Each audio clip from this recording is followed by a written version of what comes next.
শ্রীগুরু সংঘ আশ্রম হুগলি চুঁচুড়া শাখার 43তম বাৎসরিক মিলন উৎসব অনুষ্ঠিত হলো পেয়ারা বাগান ওঙ্কার বিল্ডার্সের নিকটে। 3 দিন ধরে চলা অনুষ্ঠানের আজ ছিল শেষ দিন। সকালে গুরু পুজো অনুষ্ঠিত হয়, তারপর চলে ভোগারতি ও মহাপ্রসাদ বিতরণ।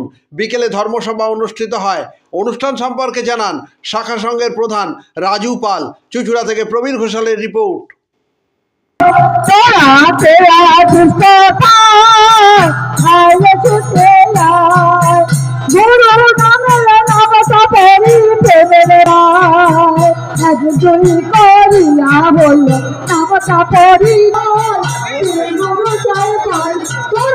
তাদের চরণে আমার প্রণাম ও ছোটদের আমার শ্রী গুরুজয় সম্ভাষণ।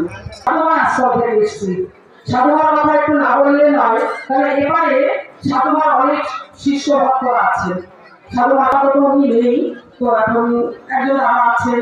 আর আমাদের যে হঠাৎ কোনো কিছুই না, গুরুদেব বলতে তৈরি করা, গুরুদেব কোথায় বসবেন সেই জায়গাটাও কিন্তু উনি বলবেন। সত্যি আমি কিন্তু আমাদের গ্যাসের ট্যাবলেটটা খাই না।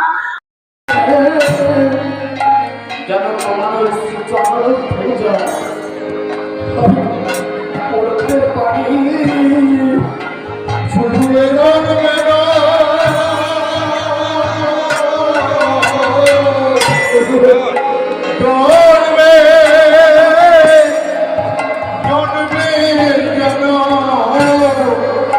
চরণ পূজা আমি করতে পারি।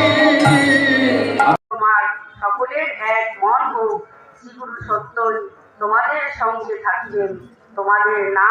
নমস্কার।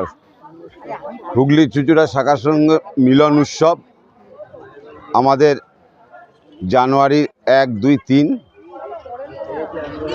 প্রোগ্রামটি হবে এবং চালু হচ্ছে, এবং 1 তারিখে আমাদের গুরুদেবকে নিয়ে পরিক্রমা করা হয়েছে, রাত্রে বাউল গান হয়েছে। আজকে 2 তারিখে সকাল পতাকা উত্তোলন করা হলো, তারপরে মাতৃসংঘ হচ্ছে এবং রাতে নাম গান।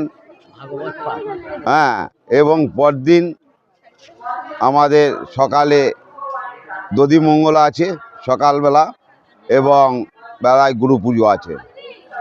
শ্রীগুরু জয়, শ্রীগুরু জয়। আপনার নামটা? আমার নাম রাজু পাল। সম্বন্ধে সচেতন থাকতে হইবে।